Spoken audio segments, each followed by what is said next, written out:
Salam sehat dan sukses selalu buat teman-teman semua. Kembali lagi kita akan melanjutkan kisah Bang Harvey. Jadi langsung saja bersama gameplay ini, inilah kisah Bang Harvey York chapter 5700 sampai 5704. Chapter 5700. Form.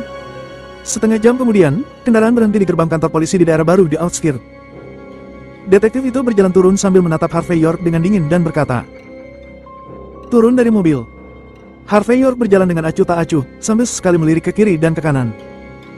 Meskipun ini adalah kota besar di outskirt, sumber dayanya tidak sekaya sebagai kota pedalaman. Selain menjadi kantor polisi, tempat ini juga digunakan untuk menahan seseorang. Sederhananya, mereka yang telah melanggar hukum, dapat ditahan di tempat ini selama 48 jam. Detektif itu bukannya membawa Harvey York ke kantor polisi, tapi langsung ke gedung hitam kecil di sampingnya. Di ruang pemeriksaan, kedua detektif itu menatapnya dengan dingin dan berkata perlahan, "Jika kamu ingin masuk, silakan keluarkan semua barang pribadimu. Setelah memastikan bahwa kamu tidak dicurigai, kami akan mengembalikan semua barang-barang yang menjadi milikmu." Sambil berbicara, kantong plastik dijatuhkan ke meja kecil di depan Harvey York. Detektif terkemuka memandang Harvey York dengan sedikit keserakahan, dan matanya penuh dengan tatapan suram. Harvey York tidak terburu-buru memasukkan barang-barangnya, tetapi melihat detektif itu dengan setengah tersenyum dan berkata, "Tidak ada surat perintah, tidak ada bukti, dan tidak ada pertanyaan. Kamu menempatkanku langsung di gedung hitam kecil seperti ini, bukankah itu melanggar aturan kantor polisi? Apakah kamu tidak takut pada akhirnya kamu tidak akan bisa makan lagi?"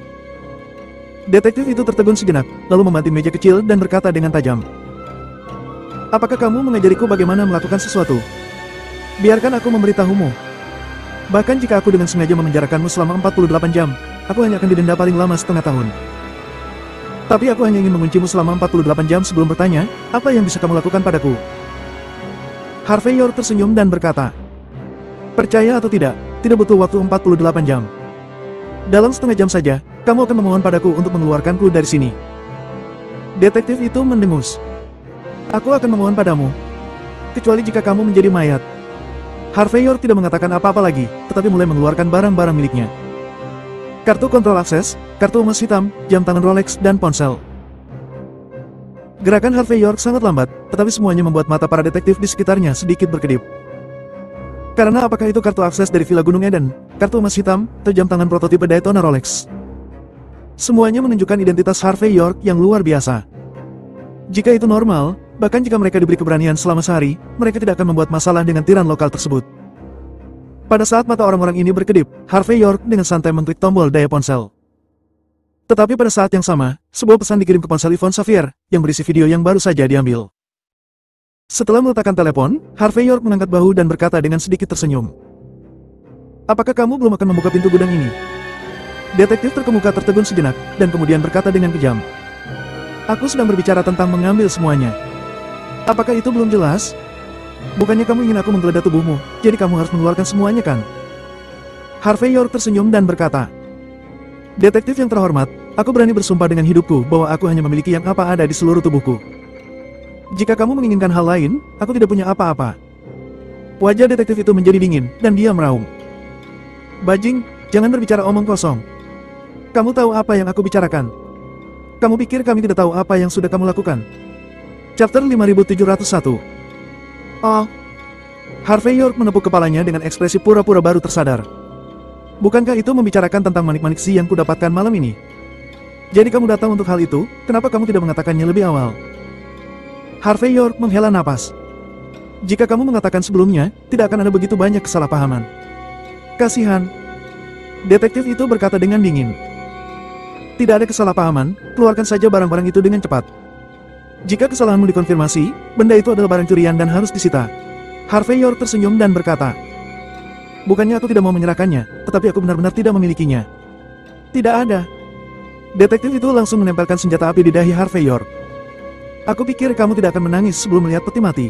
Harvey York tersenyum dan berkata, "Yang mulia detektif, kamu tidak perlu begitu bernafsu untuk melenyapkanku. Kamu bisa mendengarkan penjelasanku. Alasanku mengambil manik-manik si ini karena aku mendengar bahwa manik-manik si dapat mencegah bencana. Jadi, ketika kamu baru saja di lingkar jalan, ketika kamu mengarahkan senjatamu ke arahku dan hendak membawaku pergi, aku mengerti. Aku berada dalam masalah. Peran manik-manik si juga terungkap saat ini. Jadi, aku sudah menghancurkannya. Tapi sekarang sepertinya tidak ada gunanya, apalagi membantuku menghentikan bencana, bahkan kalian orang kecil pun tidak bisa menghentikannya." "Hah? Itu benar, Bennett tidak bisa diandalkan. 1,4 miliar aku habiskan dengan sia-sia. Harvey York menghela napas dengan nada menyesal. Tetapi saat mereka mendengarnya berbicara, wajah para detektif berubah pada saat yang sama. Wajah mereka sedikit lebih buruk daripada makan kotoran. Harvey York, aku tidak percaya bahwa kamu benar-benar akan memecahkan manik-manik si senilai miliaran dolar. Aku berkata padamu. Detektif terkemuka membuka mulutnya dengan suara keras, dan keringat dingin menetes dari dahinya. Jika Harvey York benar-benar memecahkan Manixi, maka akhir hidupnya akan sama dengan Manixi itu. Kau masih tidak percaya? Harvey York meraba-raba sebentar di sakunya lagi, dan kali ini dia mengeluarkan manik-manik yang terpotong dan meletakkannya di telapak tangannya. Ya, bukankah yang ini? Manik-manik yang pecah ini secara alami adalah yang baru saja dihancurkan oleh Harvey York. Tetapi terlepas dari pola pelapukan, tekstur, tingkat porselen, itu memang luar biasa. Ini adalah manik-manik yang diberikan Kairi Patel kepada Harvey York sebelum dia pergi ke Outskirt hari itu. Jadi bagaimana detektif ini bisa tahu hal ini? Saat dia melihat manik-manik yang rusak ini, detektif itu terkejut, dan saat berikutnya. Beraninya kamu melakukan ini. Detektif itu menunjuk Harvey York, seluruh tubuhnya gemetar. Kamu sudah melenyapkan kami. Bajing, kamu sudah membuat kami akan terbunuh. Detektif lain juga gemetar, dan mereka secara alami tahu betapa kuatnya orang yang memerintahkan di belakang layar. Tidak hanya mereka gagal menyelesaikan tugas, mereka juga secara tidak langsung membiarkan Harvey York memotong manik si legendaris. Ini adalah dosa besar yang bahkan tidak bisa diampuni oleh 10 klan. Melenyapkanmu. Harvey York melangkah maju, mengulurkan tangan dan menepuk wajah detektif itu. Aku merusak barang-barangku sendiri, apakah itu ada hubungannya dengan kalian? Atau, apakah Stefan Augustus yang berada di belakangmu benar-benar berpikir bahwa dia bisa melakukan apapun yang dia mau? Menutupi langit dengan satu tangannya. Katakan padanya, jika aku bisa membuatnya berlutut sekali, maka aku bisa membuatnya berlutut untuk kedua kalinya. Setelah berbicara, Harvey York berkata dengan ekspresi jijik. Ayo, buka pintu gedung hitam kecil itu. Aku akan beristirahat di dalam. Aku akan menunggumu berlutut di tanah dan memohon padaku. Chapter 5702. Harvey York. Jika kamu melakukan ini, kamu akan mati dengan mengerikan. Detektif itu membuka mulutnya pada saat ini, tetapi tidak peduli bagaimana dia berbicara, kata-katanya memiliki sedikit ketegasan di dalamnya. Aku akan mati dengan baik atau jelek, kupikir kamu tidak akan bisa melihatnya. Harvey York menepuk wajah detektif itu sambil mengulurkan tangan untuk membantunya merapikan kerah bajunya. Dia kemudian dengan seenaknya mengeluarkan kartu identitasnya dari saku detektif. Freddie Robin. Itu bukan nama yang bagus. Harvey York mengutak-atik dokumen di tangannya. Inspektur Freddy, selain kaya, aku juga memiliki beberapa hobi khusus. Aku membantu orang untuk mendekorasi rumah mereka. Apakah kamu membutuhkan jasaku? Jika ya, aku bisa membantumu secara gratis. Saat berbicara, Harvey York menamparkan Inspektur Freddie Robin hingga membuatnya terhuyung-huyung. Inspektur lain memelototi Harvey York, tetapi saat ini mereka tidak berani melakukan apa-apa. Mereka semua merasa sangat bersalah, dan ketika mereka melihat Harvey York, mereka berkeringat deras. Apakah mereka akan berani memprovokasi seseorang yang berani memecahkan manik-manik si senilai miliar dolar? Apakah mereka melawan seseorang yang berani mengatakan bahwa dia ingin membuat Stefan Augustus berlutut sekali lagi? Ada apa? Kamu masih belum membuka pintu? Harvey York tersenyum kecil. Jika kamu tidak membuka pintu, aku akan masuk sendiri. Freddie Robin menatap Harvey York dengan gigi terkatup, dan setelah waktu yang lama, dia melambaikan tangannya dan berkata, bawa dia ke ruang pemeriksaan terlebih dulu. Beberapa detektif saling memandang dengan cemas. Perlakuan Harvey York sekarang hanyalah perbedaan antara surga dan bumi. Namun, setelah melihat metode Harvey York, mereka tidak berani mengatakan apa-apa saat ini, tetapi membawa Harvey York ke ruang pemeriksaan. Freddie Robin duduk di seberang Harvey York, wajahnya yang suram berubah untuk waktu yang lama sebelum dia berbalik dan mulai menutup matanya dengan keras. Pukul 12 siang. Di luar kantor polisi Outskirt. Sebuah Toyota Prado berhenti dengan tergesa-gesa. Pintu mobil terbuka, dan orang yang keluar Harlan Hick. Dan di sebelahnya adalah istrinya Whiteley Cobb dan putrinya Billy Hick. Harlan Hick berkata dengan suara rendah sambil berjalan. Billy Hick, apakah benar Harvey York ditangkap karena sudah bertindak ceroboh dalam pelelangan kuil Einar? Billy Hick tidak begitu tahu apa yang terjadi di lantai 3 aula, tapi dia mendengar beberapa gosip. Pada saat ini, dia berkata dengan sungguh-sungguh. Aku mendengar bahwa Harvey York memiliki hubungan yang baik dengan Arya Shrey, nona muda kelima dari keluarga Shrey. Dengan mengandalkan ini, dia bisa masuk ke acara lelang di lantai 3 Pagoda Roh tadi malam. Karena penawarannya, dia tanpa sengaja menyinggung orang besar. Jadi dia ditangkap sekarang. Aku juga tidak sengaja mendapat kabar dari keluarga Shrey tentang ini. Kabarnya, keluarga Serai tidak berani melawannya. Ayah, apakah ini benar-benar sesuatu yang bisa kita tangani? Dia adalah pria besar yang bahkan keluarga Serai tidak berani menyinggungnya. Kita mungkin datang dengan gegabah. Berbicara tentang ini, Billy tampak khawatir, dan dia tidak akan memberitahu ayahnya apa yang dia ketahui sebelumnya. Harlan Hick berkata dengan ekspresi jelek. Billy, Harvey York adalah putra paman Yorkmu. Apapun yang terjadi, dia sudah bertunangan denganmu. Karena kita semua tahu tentang ini, bagaimana kita bisa mengabaikannya? Ini adalah masalah besar. Aku akan membantunya. Namun, kejadian ini akan menjadi pelajaran bagi Harvey York. Beritahu dia bahwa di masa depan, dia harus berhati-hati dalam tindakannya. Chapter 5703. Orang-orang dari dataran tengah sudah berani menyinggung bangsawan di outskirt. Harvey York sedang mencari kematiannya sendiri. Harlan Hick, aku peringatkan padamu. Kamu awalnya adalah orang yang terpinggirkan di keluarga Hick. Jika orang luar ikut campur dalam hal seperti itu, tidak ada yang bisa menyelamatkanmu jika situasinya berubah. Whiteley Cop menyilangkan tangan di depan dadanya dan berbicara dengan dingin saat dia berjalan ke aula kantor polisi. Billy Hick ragu-ragu, tetapi di antara orang tuanya, dia harus memainkan peran yang transparan saat ini. Sebaliknya, Harlan Hick sedikit mengernyit dan berkata, Whiteley Cop, kamu bisa menyelesaikan masalah Harvey York jika kamu mau. Jika tidak, kamu bisa pergi. Aku akan menemukan cara untuk menyelamatkannya sendiri. Aku tidak butuh bantuanmu. Bukankah kamu membutuhkanku untuk mengambil tindakan? Siapa orang yang paling cemas ketika mereka mendapat berita ini? Siapa berjalan di sekitarku setidaknya 100 putaran, dan hanya berani datang setelah aku membuka mulut untuk datang dan melihatnya? Ada sarkasme di mata Whiteley Cop. Harlan Hick, aku peringatkan padamu. Tidak apa-apa jika aku mendapatkan suami yang sia-sia. Tapi aku tidak akan pernah membiarkan putriku menemukan suami yang sia-sia. Aku tidak peduli apa hubunganmu dengan Harvey York, atau berapa banyak persahabatan lama dan simpati yang kamu miliki satu sama lain. Tapi aku memberitahumu. Aku tidak akan pernah setuju dengan hubungan antara Harvey York dengan putriku. Kecuali dia berjanji untuk memutuskan pertunangannya hari ini dan dia akan lagi mengikat pernikahan dengan putriku. Maka aku akan menyelamatkannya. Harlan Hick tampak tak berdaya, dan menghela nafas setelah waktu yang lama. Whiteley Cop. Meskipun Harvey York bertunangan dengan putri kita, tetapi itu semua adalah janji verbal. Bagaimana kamu bisa mengatakan bahwa pernikahan itu terikat?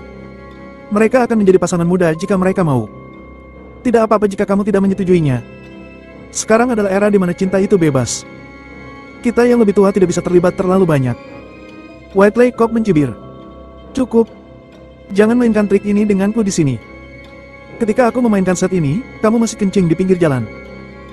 Sudah kubilang, jika aku tidak mendapatkan janji Harvey York hari ini, aku tidak akan pernah menelepon direktur. Aku ingin melihat, ketika saat itu tiba, apa yang akan kamu lakukan. Sambil berbicara, ketiganya akhirnya berjalan ke aula. Setelah mengisi dokumen, mereka dibawa ke ruang interogasi. Harvey York, bagaimana kamu bisa begitu ceroboh dan benar-benar menyinggung orang besar dari kuil Einar? Paman sangat mengkhawatirkanmu. Melihat Harvey York bersandar di kursi sambil membaca koran, Harlan Hick yang bergegas masuk lebih dulu, menghela napas lega. Kedua detektif yang bertugas menjaga Harvey York berdiri pada saat ini dan berkata, Halo, Tuan Hick. Meskipun Harlan Hick berarti di depan Whiteley Cop, tetapi dia hampir tidak dianggap kuat di outskirt. Jadi dia masih menerima rasa hormat yang mendasar. Harvey York mendongak tanpa sadar, dan selain Harlan Hick yang tampak khawatir, ia juga melihat Billy Hick yang tampak acuh tak acuh, dan Whiteley Cop yang tidak menyembunyikan sarkasme di wajahnya. Tanpa menunggu Harvey York mengatakan apa-apa, Harlan Hick sudah melirik kedua detektif itu, melambaikan tangannya dan berkata, Kalian berdua, tidak peduli apa yang telah dilakukan keponakanku. Tapi dia hanya seorang siswa, dan itu tidak cocok berada di sini. Aku ingin menyelamatkannya, dan ketika kamu akan menginterogasinya, aku akan segera membawanya ke sini. Chapter 5704. Kedua detektif itu tertegun sejenak, dan wajah mereka terlihat sangat malu. Ini bukan masalah jaminan atau tidak. Tapi, tahukah kamu Harlan Hick, pria di depanmu itu bahkan sangat luar biasa. Kapten kami Freddie Robin sudah ditampar olehnya. Kami berdua bahkan tidak berani berbicara keras saat kami berdua menatapnya di sini. Mengapa kamu terlihat seperti takut bahwa dia akan diganggu oleh kami? Benar-benar lelucon. Kita tidak akan berani melakukan itu. Sebelum kedua detektif itu bisa berbicara, Whiteley Cop sedikit mengernyit dan berkata dengan dingin. Harlan Hick, apakah kamu sudah lupa apa yang aku katakan padamu sebelumnya? Kamu ingin menjamin Harvey York. Apa yang akan kamu jaminkan? Menggunakan villa yang aku beli dengan uangku sendiri. Betapa bodohnya dirimu. Setelah selesai berbicara, Whiteley Cop tersenyum pada kedua detektif itu dan berkata, Kalian berdua, bisakah kamu memberi kami sedikit ruang untuk mengobrol? Kedua detektif itu melirik Harvey York tanpa sadar, dan ketika mereka melihat ekspresi acuh tak acuhnya, mereka berjalan keluar dengan ragu-ragu. Pada saat ini, Harlan Hicks sudah duduk di seberang Harvey York dan berkata dengan sungguh-sungguh. Harvey York, apa yang terjadi? Jika kamu memberitahuku dengan cepat, aku mungkin bisa menemukan cara untuk membantumu menghadapinya. Harvey York bereaksi saat ini, melihat ketidaksukaan Whiteley Cop dan kekhawatiran Harlan Hicks, dia tersenyum dan berkata, Paman Hicks, aku menerima dengan baik semua kebaikanmu. Tapi, aku bisa keluar paling lama 10 menit. Kamu tidak perlu melalui formalitas apapun. Mendengar kata-kata Harvey York, Whiteley Cop hanya diam saja. Tetapi Billy Hicks mendengus dan berkata, Harvey York, bisakah kamu tetap tutup mulut dan tidak membuka mulutmu untuk menyombongkan diri? Kamu bisa keluar hanya dalam 10 menit. Mengapa kamu tidak memberitahuku? Apakah Freddy Robin yang menangkapmu sebelumnya akan berlutut dan memohon adamu untuk membiarkanmu keluar? Sebagai seorang pria, kamu masih harus rendah hati, tidakkah kamu mengerti ini? Aku benar-benar tidak tahu, bagaimana ayahku bisa begitu optimis kepadamu dan berpikir bahwa kamu adalah orang yang jujur. Mendengar kata-kata Billy Hicks, Whiteley Cop tertawa terbahak-bahak. Dia tahu persis betapa putrinya tidak menyukai Harvey York. Sebaliknya, wajah Harlan Hicks sedikit jelek, dan pada saat ini dia berkata dengan sungguh-sungguh. Billy Hicks, jangan bicara omong kosong. Harvey York berbicara seperti ini, pasti ada alasannya. Mungkin keluarga Serai siap mengambil tindakan. Harlan Hicks sendiri merasa tidak memahami semuanya. Dia melirik Harvey York tanpa sadar. Bagaimana keponakannya ini terlibat dengan Arya Serai? Tidak peduli bagaimana melihatnya, mereka tidak berasal dari dunia yang sama. Keluarga Serai. Keluarga Serai adalah pemimpin dari 4 suku besar. Apakah mereka akan bertindak untuk orang dataran tengah saat ini? Apakah mereka sudah kehilangan reputasi mereka? Whiteley Cop cemberut, dengan ekspresi jijik. Dia berjalan dan memandang Harvey York dengan acuh tak acuh sebelum berkata perlahan. Harvey York, berhenti bicara omong kosong. Sejujurnya, tanpa persetujuanku, pamanmu tidak akan bisa menyelamatkanmu. Selama kamu berjanji. Mulai sekarang, kamu tidak ada hubungannya dengan keluarga kami, dan kamu tidak akan terus mengganggu putriku. Maka aku akan menggunakan koneksiku untuk menyelamatkanmu dari sini. Jelas, Whiteley Cop merasa bahwa ini adalah kesempatan terbaik untuk membiarkan Harvey York dan putrinya memutuskan hubungan perjodohan mereka.